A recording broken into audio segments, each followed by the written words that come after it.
When sizing a grounding electrode conductor, or GEC, it is essential to base the size on the service conductors. In a scenario where there are multiple service conductors, such as 12 sets of 600 kcmil wires for a 5000 amp service, the grounding electrode conductor must be sized appropriately. The NEC, or National Electrical Code, provides guidelines for this. According to NEC Section 250.66 Code for multiple conductor service entrance cable or raceways, the grounding electrode conductor shall be sized for the calculated load current of all conductors in accordance with 250.122.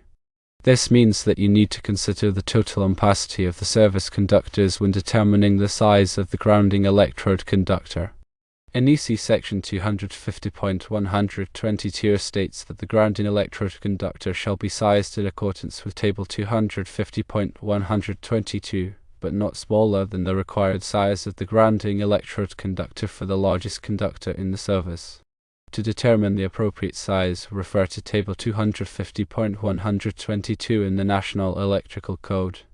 Based on Table 250.122, the required size of the grounding electrode conductor for a 5000 amp service is 600 kcmil copper. Therefore, in this specific case, the grounding electrode conductor must be sized for 600 kcmil copper. It is crucial to consult the latest edition of the National Electrical Code and any applicable local codes for the most accurate and up-to-date information on grounding electrode conductor sizing requirements. The grounding electrode conductor plays a vital role in ensuring electrical safety by providing a path for fault current to return to the source, thereby tripping over current protection devices and minimizing the risk of electrical shock. Therefore, proper sizing and installation of the grounding electrode conductor are paramount. Furthermore, the grounding electrode conductor connects the service equipment to the grounding electrode system, which may consist of items such as ground rods, metal underground water pipes, or concrete encased electrodes.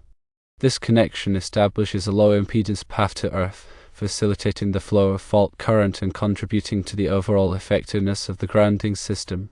When dealing with multiple sets of service conductors, it is not permissible to simply size the grounding electrode conductor based on the size of a single conductor within the set. Instead, the grounding electrode conductor must be sized to accommodate the total ampacity of all service conductors combined.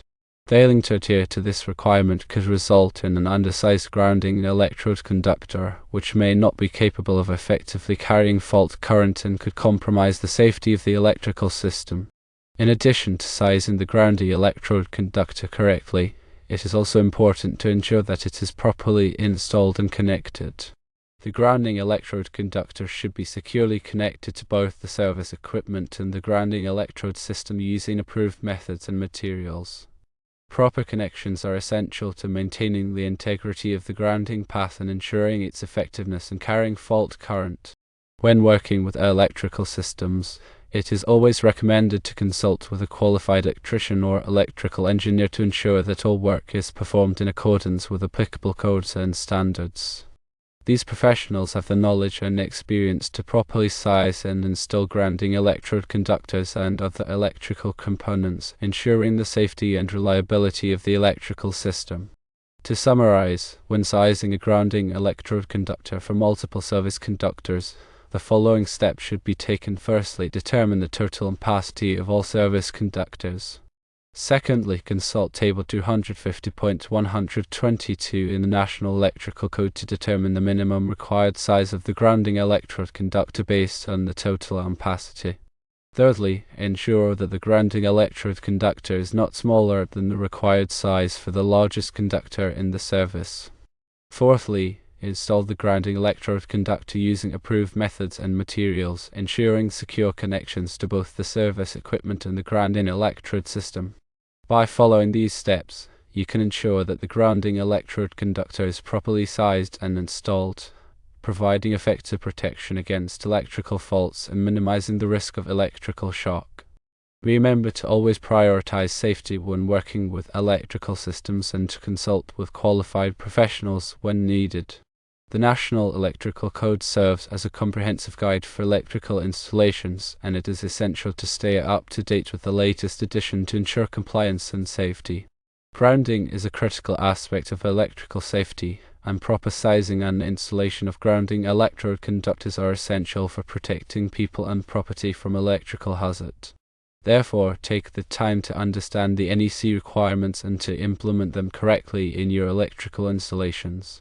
Proper grounding not only protects against electrical shock, but also helps to prevent equipment damage and fire hazards. By providing a low impedance path for fault current, the grounding system allows overcurrent protection devices to quickly trip and energize the circuit, minimizing the potential for damage or injury. In addition to the grounding electrode conductor, other components of the grounding system, such as ground rods, metal underground water pipes, and concrete encased electrodes, also play important roles in providing effective grounding.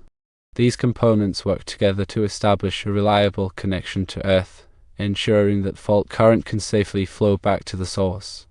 When selecting grounding electrodes, it is important to consider factors such as soil conditions, corrosion resistance, and installation requirements. Different types of grounding electrodes may be more suitable for certain applications or environments. For example, in areas with high soil resistivity, multiple ground rods may be required to achieve an adequate grounding resistance. Similarly, in corrosive environments, grounding electrodes made of corrosion-resistant materials may be necessary to ensure long-term reliability. Regular inspection and testing of the grounding system are also important to ensure its continued effectiveness. Grounding resistance measurements should be taken periodically to verify that the grounding system is still providing a low impedance path to earth. Any deficiencies or problems identified during inspection or testing should be promptly addressed to maintain the integrity of the grounding system. In addition to the NEC, other standards and regulations may also apply to grounding systems, depending on the specific application and location. These standards may provide additional requirements or guidance on grounding system design, installation, and testing. It is important to be aware of all applicable standards and regulations and to comply with them when working with electrical systems. Grounding is a complex and multifaceted topic, and it is essential to have a thorough understanding of the principles and practices involved. By investing the time and effort to learn about grounding, you can ensure that your electrical installations are safe, reliable, and compliant with applicable codes and standards. Moreover, understanding grounding principles can help you troubleshoot electrical problems and identify potential hazards, allowing you to take corrective action before they lead to accidents or equipment damage. Grounding is not just a matter of following the code, it is a fundamental aspect of electrical safety that should be taken seriously by everyone who works with electrical systems. By prioritizing grounding and implementing it correctly, you can help to protect yourself, your colleagues, and the public from the dangers of electricity. Remember that electricity is a powerful force that can be dangerous if not handled properly. Always exercise caution when working with electrical systems and follow all safety procedures and guidelines. If you are unsure about any aspect of electrical work, consult with a qualified electrician or electrical engineer. Do not attempt to perform electrical work unless you have the necessary training and experience. The size of the grounding electrode conductor is determined by the size of the service entrance conductors. The service entrance conductors carry the electrical current from the utility company's transformer to the building's main electrical panel. The grounding electrode conductor connects the grounding system to the service equipment, providing a path for fault current to flow back to the source. The purpose of the grounding system is to protect people and equipment from electrical shock and damage. When a fault occurs, such as a short circuit, the fault current will flow through the grounding system back to the source, tripping a circuit breaker or fuse and de-energizing the circuit. This prevents the fault current from flowing through a person or piece of equipment, which could cause serious injury or damage. The grounding electrode conductor must be sized large enough to safely carry the fault current back to the source. The NEC provides tables that specify the minimum size of the grounding electrode conductor based on the size of the service entrance conductors. It is important to consult these tables and select the correct size grounding electrode conductor to ensure that the grounding system is effective. In addition to the grounding electrode conductor, the grounding system also includes grounding electrodes such as ground rods, metal water pipes, and concrete encased electrodes. These electrodes provide a connection to the earth, which helps to stabilize the voltage of the electrical system and provide a path for fault current to dissipate. The grounding electrodes must be installed in accordance with the NEC requirements. The number and type of grounding electrodes required will depend on the soil conditions and the size of the electrical system. The grounding system must be properly maintained to ensure its effectiveness. Grounding connections should be inspected regularly to make sure they are tight and free of corrosion. Grounding electrodes should be tested periodically to ensure that they are providing a low resistance path to earth. If the grounding system is not properly maintained, it may not be able to effectively protect people and equipment from electrical shock and damage. Grounding is a critical aspect of electrical safety, and it is important to understand the principles and practices involved. By following the NEC requirements and properly maintaining the grounding system, you can help to ensure that your electrical system is safe and reliable. When sizing a grounding electrode conductor, remember to consider the total ampacity of all service conductors. Consult Table 250.122 in the National Electrical Code, and ensure that the grounding electrode conductor is not smaller than the required size for the largest conductor in the service.